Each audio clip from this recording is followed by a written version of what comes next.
Bonjour à tous les bien-aimés dans le Seigneur, appartenant dans notre précieuse plateforme à la mission évangélique La Croix de l'Éternel Dieu, implantée par le prophète Blaise Mouzonzo et modérée par l'évangéliste Serge. Merci pour avoir renouvelé encore la confiance envers moi en me planifiant sur une nouvelle semaine que nous avons commencé après la semaine de la Pentecôte. Alors, on nous a donné un devoir de méditer et de prêcher sur un thème intitulé « La gloire de l'Éternel se lève sur toi ». Nous sommes dans Ésaïe chapitre 60, le verset 1er, et j'aurais souhaité de lire jusqu'au verset 7. Voilà, c'est un peu ça. Alors, la gloire de l'Éternel se lève sur toi.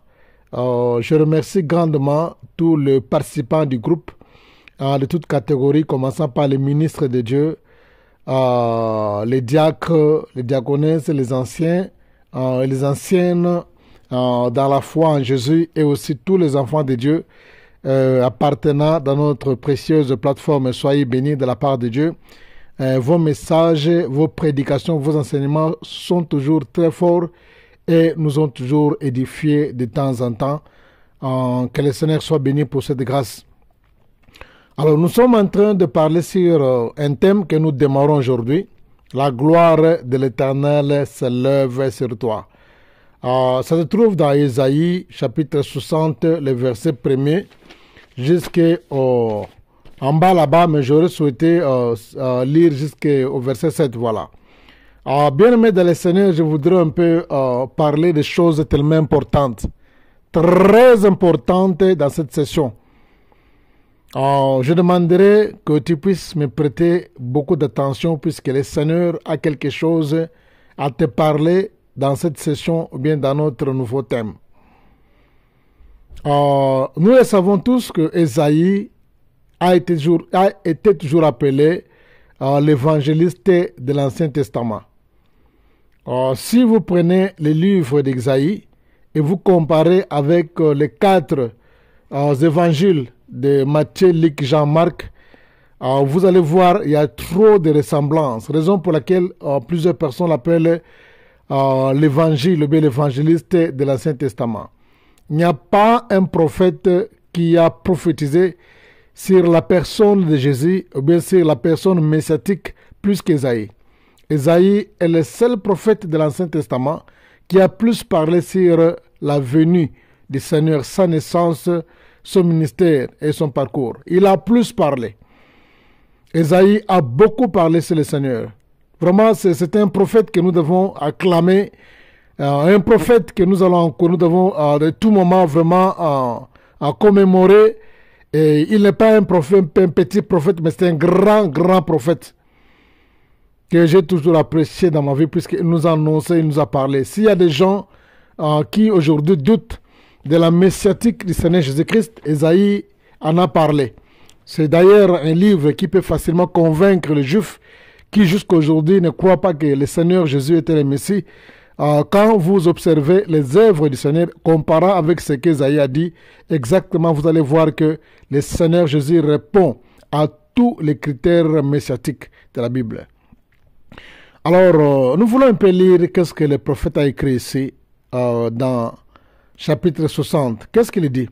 « Lève-toi, sois éclairé, car ta lumière arrive, et la gloire de l'Éternel se lève sur toi. » Verset 2. « Voici les ténèbres couvrent la terre, et l'obscurité le peuple. Mais sur toi l'Éternel se lève, sur toi sa gloire apparaît. Des nations marchent à ta lumière, des rois à ta clarté et de tes rayons. Porte des yeux aux alentours et regarde. Tous, ils s'assemblent, ils viennent vers toi. Tes fils arrivent de loin, tes filles sont portées sur les bras. 5. Tu tressailleras alors et tu te réjouiras. Ton cœur bondira et se dilatera quand les richesses de la mer se tourneront vers toi et quand les trésors des nations viendront à toi. Tu seras couverte d'une foule de chameaux, de dromadaires, de madians et de phas. Ils viendront tous de Séba. Ils porteront de l'or et de l'encens, et ils publieront les louanges de l'Éternel. 7 pour terminer. Les troupeaux de Kedar se réuniront chez toi. Les béliers de Nabajot seront à ton service et ils monteront sur mon autel et seront agréables. Et je glorifierai la maison de ma gloire. Amen. Nous voulons un peu expliquer ça sur l'aspect messiatique. Le texte ici qu'on nous a donné, en nous planifiant, nous voulons parler ça sur deux aspects. Je vois des aspects ici. Dans le texte d'abord, c'est le texte qui a l'aspect messiatique. Le texte a l'aspect d'abord messiatique. Et le deuxième aspect, nous allons parler sur l'aspect du thème lui-même. Pas l'aspect, pas dans le contexte du texte, mais dans le contexte du thème. Puisqu'il y a deux contextes. Le premier contexte, c'est le contexte messiatique. Et le deuxième contexte, c'est le contexte du thème lui-même. Quand on dit la gloire de Dieu s'élève vers toi. Parlons un peu sur le contexte que Isaïe a écrit. Respectons ce contexte ici, sur le contexte messiatique. Qu'est-ce qu'il dit? Lève-toi, sois éclairé, car ta lumière arrive et la gloire de l'Éternel se lève sur toi. Quand je parle sur le contexte messiatique, clairement, je voudrais dire que Isaïe, ici, il annonçait déjà la venue de Messie. Isaïe parlait sur, il annonçait déjà, il prophétisait sur la venue de Jésus, la venue de Messie, le roi de l'Éternel Dieu. Quand vous regardez, quand il dit lève-toi, sois éclairé, car ta lumière arrive, et la gloire de l'Éternel se lève sur toi. Ça, c'est le Jésus-Christ, il parle du Seigneur Jésus-Christ. Quand la Bible dit que nous, que les nations marchent à ta lumière, et des rois à la clarté de tes rayons. C'est l'apôtre Paul aussi a fait référence de ces versets. Des nations marchent à ta lumière et des rois à ta clarté et de tes rayons. Ça, il parlait de la venue messiatique. Quand le Seigneur viendra, quand le Messie, l'envoyé de Dieu, le roi de Dieu viendra. Alors, maintenant, le verset 2, qu'est-ce que le verset 2 nous dit? Voici les ténèbres couvrent la terre et l'obscurité le peuple, mais sur toi l'Éternel se lève, sur toi sa gloire apparaît. Alors, il y a l'obscurité qui couvre toute la terre. L'obscurité couvre pas seulement la terre, ça couvre aussi tout le peuple. La Bible dit les ténèbres couvrent la terre et l'obscurité le peuple. Mais sur toi qui Israël. Sur toi Israël se lève, la gloire de Dieu va apparaître. L'obscurité couvre toute la terre, ou bien les ténèbres couvrent toute la terre et l'obscurité couvre tout le peuple. Mais Isaïe est en train de préciser que sur Israël seulement paraîtra la gloire de l'Éternel Dieu, c'est-à-dire le Messie va paraître. Nous savons que la Bible dit le salut vient de Juifs. Alors toutes les nations vivaient dans l'ignorance. Toutes les nations vivaient dans l'ignorance. Et la Bible dit nous étions un peuple sans Dieu. Nous avons marché dans les divinités charnelles, dans des idoles.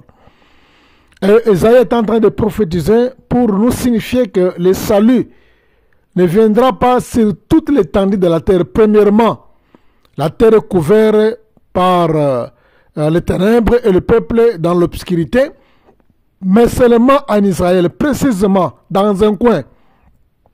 En Israël, ils feront quoi? Ils vont voir la gloire de Dieu. Autrement dit, on va voir la lumière de Dieu va paraître.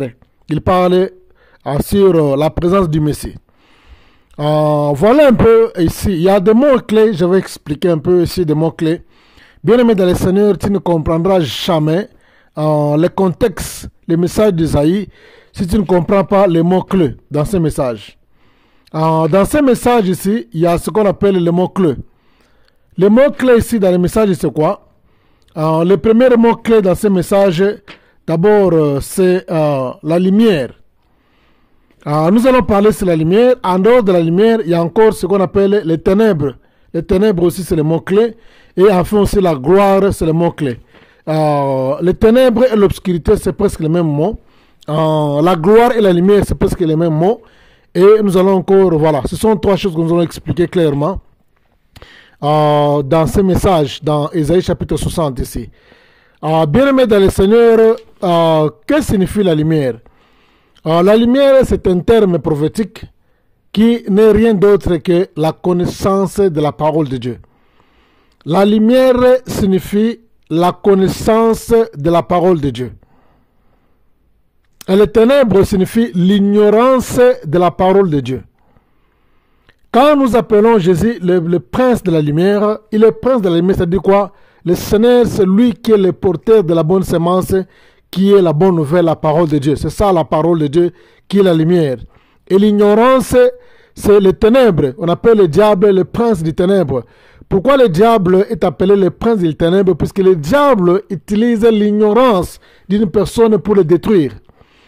Le diable, il cherche à tout point pour que les gens restent ignorants à la parole de Dieu. Puisque les gens sont ignorants dans la parole de Dieu, puisque les gens se détruisent. Rappelez-vous, ton premier ennemi dans la vie n'est pas le diable. Ton premier ennemi, c'est l'ignorance. La Bible dit, mon peuple périt par manque d'ignorance. Le diable peut détruire, mais l'ignorance tue plus que le diable. Le diable utilise l'ignorance pour détruire les gens. Le diable utilise l'ignorance pour détruire les gens. L'ignorance est plus dangereuse que le diable. La Bible dit, mon peuple périt par manque de la connaissance. Mon peuple périt par ignorance. Les gens sont ignorés. Ils ne connaissent pas les Écritures, la parole de Dieu. C'est pourquoi les gens sont dans les ténèbres. C'est ça les ténèbres. Les ténèbres, c'est l'ignorance. C'est l'absence de la connaissance parfaite de la parole de Dieu. Alors, Ésaïe voulait dire ici que les gens qui marchent, toute la terre marche dans l'ignorance de la parole de Dieu. Toute la terre marche, tous les peuples marchent dans les ténèbres. Aucune personne a la connaissance de Dieu. Mais viendra un temps, le Seigneur va faire quoi? Dieu va faire apparaître sa lumière. Dieu va faire apparaître sa lumière sur les nations. Il va apparaître sur les nations. Pas sur les nations d'abord, c'est Israël d'abord. Tous les peuples vont vivre dans l'ignorance, vivre dans l'ignorance, dans l'obscurité. Mais le Seigneur va apparaître sa gloire, ou bien sa lumière va apparaître sur Israël seulement. Tandis que toute la terre est en train de vivre dans une ignorance, dans la sombreté, dans l'obscurité. Viendra un temps, le Seigneur se lèvera, il va faire apparaître sa gloire, sa lumière. Signifie quoi? La vérité est venue par Jésus. La parole est venue par Jésus. Viendra un temps, le Seigneur Jésus viendra avec la parole qui est l'image de la lumière pour éclairer notre ignorance, afin que nous comprenions que le salut n'est à rien d'autre qu'au nom de Jésus. C'est ça le contexte messianique que je disais, que je voulais d'abord parler sur le contexte messianique. Qu'est-ce qu'Ésaïe voulait dire ici? Ésaïe voulait dire ici que les gens qui marchaient autrefois dans l'ignorance, qui est dans les ténèbres, ils vont voir apparaître la lumière de Dieu. C'est pourquoi vous allez voir dans la Bible, si vous lisez dans Ésaïe chapitre 9, le verset 1, la Bible dit, les ténèbres ne régneront pas toujours sur la terre, là où il y a des angoisses et de la tribulation, car le peuple de Zabulon et de Nephtali, ceux qui étaient sous l'ombre de la mort du ténèbre, ils verront la lumière. La Bible dit, quand le Seigneur est venu s'installer à Nazareth, dans le territoire de Zabulon et de Nephtali, Ésaïe avait prophétisé. Nous avons parlé ça dans la séance de la Pentecôte. Nous avons clairement expliqué que le Seigneur, après la mort, quand Jean-Baptiste était arrêté, le Seigneur s'est déplacé de Nazareth, il est venu s'installer à Capernaum. Capernaum était une zone, bien le territoire de Zabulon et de Nephtali. C'est pourquoi Isaïe a prophétisé dans 9.1, il dit que non, ils verront la lumière. Cette lumière-là n'est pas le soleil, mais la connaissance de la parole de Dieu qui va éclairer l'ignorance des gens qui habitaient là-bas. Merci, nous allons continuer la suite dans notre deuxième audio.